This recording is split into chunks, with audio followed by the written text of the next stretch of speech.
सुप्रभात बच्चों। आज हम चैप्टर पढ़ेंगे कृति का भाग 1। इसका चैप्टर 4 माटी वाली। विद्यासागर नौटियाल इसके लेखक हैं। ये एक माटी वाली है जो सबके घरों में मिट्टी पहुंचाती है। शहर के सेमल का तत्पड़ मोहल्ले की ओर बने आखिरी घर की खोली में पहुंचकर उसने दोनों हाथों की मदद से अपने सिर से धरा बोझा नीचे उतारा।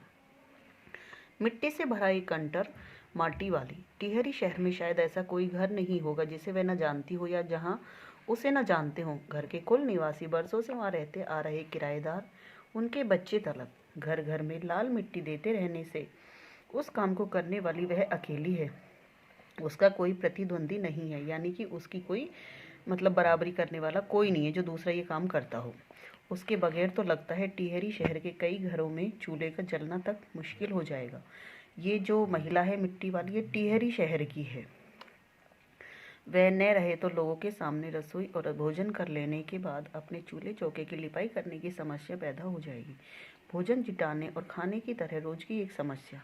घर में साफ लाल मिट्टी तो हर हालत में मौजूद रहनी चाहिए। चूल्हे चौकों को लीपने के अलावा साल 2 साल में मकान के कमरों दीवारों की गोबरी लिपाई करने के लिए भी लाल मिट्टी की जरूरत पड़ती रहती है। शहर के अंदर कहीं माटा खान नहीं, भागीरथी और भीलागना, 2 नदियों के तटों पर बसे हुए शहर की मिट्टी इस कदर रेतीली है कि उससे चूल्हे की लिपाई का काम नहीं किया जा सकता।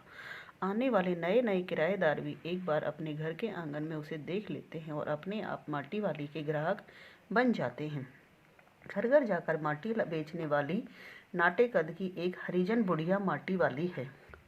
शहरवासी सिर्फ माटी वाली को नहीं, उसके कंटर को भी अच्छी तरह पहचानते हैं। कंटर यानी जिसमें वो मिट्टी भर के लाती है। रद्दी कपड़े को मोड़कर बनाए गए एक गोल डिल्ले के ऊपर लाल चिकनी मिट्टी के छुलबुल भरा कनस्तर टिका रहता है, जिसपे वो टिका कर रखती है जैसे एक गोल गोल, तो उसको एंडी बोलते हैं डिल्ले। उसके ऊपर वो उसको कनस्तर को रख कर लाती है। उसके ऊपर किसी ने कभी कोई ढक्कन लगा हुआ नहीं देखा। अपने कंटर को इस्तेमाल में लाने से पहले वह उसके ऊपरी ढक्कन को काटकर निकाल फेंकती है। ढक्कन के न रहने पर कंटर के अंदर मिट्टी भरने और उसे खाली करने में आसानी रहती है। उसके कंटर को जमीन पर रखते रखते सामने के घर से 9-10 साल की एक छोटी लड़की कामिनी दौड़ती हुई वहां पहुंची और उसके सामने खड़ी हो गई। मेरी माँ ने कहा है जरा हमारे यहाँ भी आ जाना। अभी आती हूँ। घर की मालकिन ने माटी वाली को अपने कंटर की माटी कच्चे आंगन में एक कोने पर उड़ेल देने को कह दिया। तू बहुत भाग्यवान है, चाय के टाइम आ गई है हमारे घर। भाग्यवान आए खाते वक्त तो ये कह रही है कि जब मिट्टी जिसके घर में ये डालने जाती है तो वो जो मालकिन है वो कहती है कि तू तो बहुत भाग्यशाली है जो चाय के टाइम हमारे घर आई है, तो अब चाय पीकर ही जाना। वह अपनी रसोई में गई और 2 रोटियां लेती आई। रोटियां उसे सौंपकर वह फिर अपनी रसोई में घुस गई। माटी वाले के पास अच्छे या बुरे भाग्य के बारे में ज्यादा सोचने का वक्त नहीं था। घर की मालकिन के अंदर जाते ही माटी वाली ने इधर उधर तेज निगाहें दौड़ाई। हाँ, इस वक्त वह अकेली थी, उसे कोई देख नहीं रहा था। उसने फौरन अपने सर पर धरे ढिल्ले के कपड़े के मोड़ों को हड़बड़ी से एक झटके में खोला और उसे सीधा कर दिया। फिर एक हरा खुल जाने के बाद वह एक पुरानी चादर के एक फटे हुए कपड़े के रूप में प्रकट हुआ। मालकिन के बाहर आंगन में निकलने से पहले उसने चुपके से अपने हाथ में थामी 2 रोटियों में से एक रोटी को मोड़ा और उसे कपड़े में लपेट कर गांठ बांध दी। साथ ही अपना मुंह यूं ही चलाकर खाने का दिखावा करने लगी। घर की मालकिन पीतल के एक गिलास में चाय लेकर लौटी। उसने वह गिलास बुढ़िया के पास जमीन पर रख दिया। ले, सदाबासी साग कुछ है नहीं। सदाबासी साग कुछ नहीं है यानी कि सब्जी खत्म हो गई है, इसी चाय के साथ निगल जा। माटी वाली ने खुले कपड़े के एक छोर से पूरी गोलाई में पकड़कर पीतल का वह गरम गिलास हाथ में उठा लिया। अपने होठों से गिलास के किनारे को छुआने से पहले शुरू में उसके अंदर रखी गरम चाय को ठंडा करने के लिए सूसू करके उस पर लंबी लंबी फूंके मारी। तब रोटी के टुकड़ों को चबाते हुए धीरे धीरे चाय सुड़कने लगी कि एक गस्सा रोटी खाने के बाद चाय पीकर वो अपना पेट भर रही थी। चाय तो बहुत अच्छा साग हो जाती है ठकुराइन जी। भूख तो अपने में एक साग होती है बुढ़िया। भूख मीठी की भोजन मीठा। तुमने अभी तक पीतल के गिलास संभाल कर रखे हैं। पूरे बाजार में और किसी के घर अब नहीं मिल सकते ये गिलास। इनके खरीदार कई बार हमारे घर के चक्कर काट कर लौट गए। पुरखों की गाड़ी कमाई से हासिल की गई चीज़ों को हराम के भाव बेचने को मेरा दिल गवाही नहीं देता। हमें क्या मालूम कैसी तंगी के दिनों में अपनी जीभ पर कोई स्वादिष्ट चटपटी चीज़ रखने के बजाय मन महसूस कर 2-2 पैसे जमा करते रहने के बाद खरीदी होगी उन्होंने। ये तमाम चीज़ें जिनकी हमारे लोगों की नज़रों में अब कोई कीमत नहीं रह गई। बाजार में जाकर पीतल का भाव पूछे जरा, दाम सुनकर दिमाग चकराने लगता है। और ये व्यापारी हमारे घरों से हराम के भाव इकट्ठा कर जाते हैं। तमाम बर्तन भांडे, कांसे के बर्तन भी गायब हो गए हैं अब सब घरों से। इतनी लंबी बात नहीं सोचते बाकी लोग। अब जिस घर में जाओ वहाँ या तो स्टील के भांडे दिखाई देते या फिर कांच और चीनी मिट्टी के। अपनी चीज़ का मोह बहुत बुरा होता है। मैं तो सोचकर पागल हो जाती हूँ कि अब इस उम्र में इस शहर को छोड़कर हम जाएंगे कहाँ। ठकुराइन जी जो ज़मीन जायदादों के मालिक हैं वे तो कहीं ना कहीं ठिकाने पर जाएंगे ही, पर मैं सोचती हूँ कि मेरा क्या होगा। मेरी तरफ देखने वाला तो कोई भी नहीं है। चाय खत्म कर माटी वाली ने एक हाथ में अपना कपड़ा उठाया, दूसरे में खाली कंटर और खोली से बाहर निकाल कर सामने के घर में चली गई। उस घर में भी कल हर हालत में मिट्टी ले आने के आदेश के साथ उसे 2 रोटियां मिल गई। उन्हें भी उसने अपने कपड़े के एक दूसरे छोर में बांध लिया। लोग जाने तो जाने की वह ये रोटियां अपने बूढ़े के लिए ले जा रही है। उसके घर पहुंचने की ही असक्त बूढ़ा कातर नजरों से उसकी ओर देखने लगता है। वह घर में रसोई बनने का इंतजार करने लगता है। आज वह घर पहुंचते ही 3 रोटियां अपने बूढ़े के हवाले कर देगी।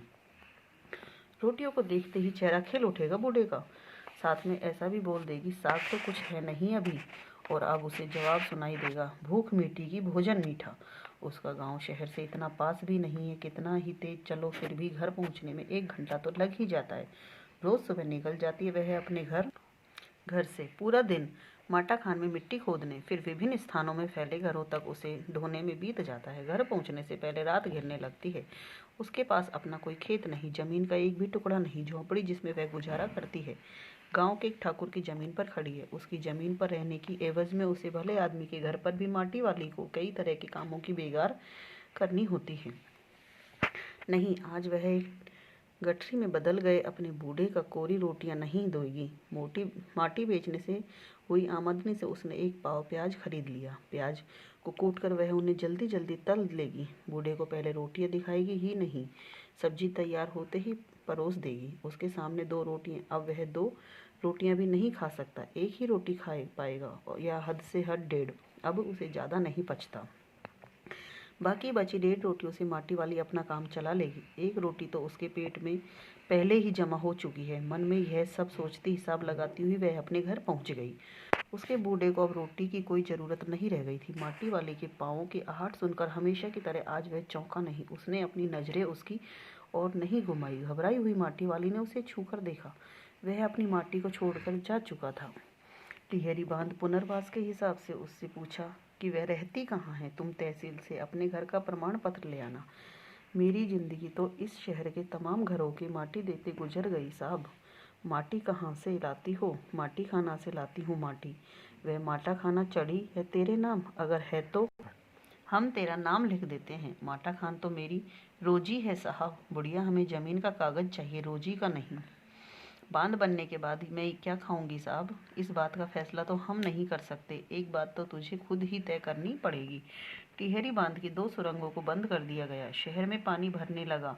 शहर में आपाधापी मची। शहरवासी अपने घरों को छोड़कर वहां से भागने लगे। पानी भर जाने से सबसे पहले कुल शमशान घाट डूब गए थे। माटी वाली अपनी झोपड़ी के बाहर बैठी है। गांव के हर आने जाने वाले से एक ही बात कहती जा रही है, गरीब आदमी का शमशान नहीं उजाड़ना चाहिए।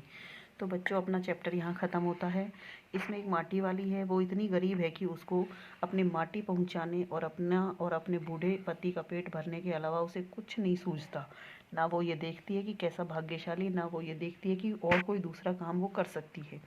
उसको सिर्फ ये है कि वो सिर्फ अपना और अपने पति का पेट भरती रहे। उसके लिए उसे कितने भी काम करने पड़े तो वो बड़े प्रेम से करती है। तो बच्चों, आप ये चैप्टर दोबारा से समझेंगे, अपनी बुक में से पढ़ेंगे और ध्यान से इसके क्वेश्चन आंसर्स करने हैं आपको। धन्यवाद।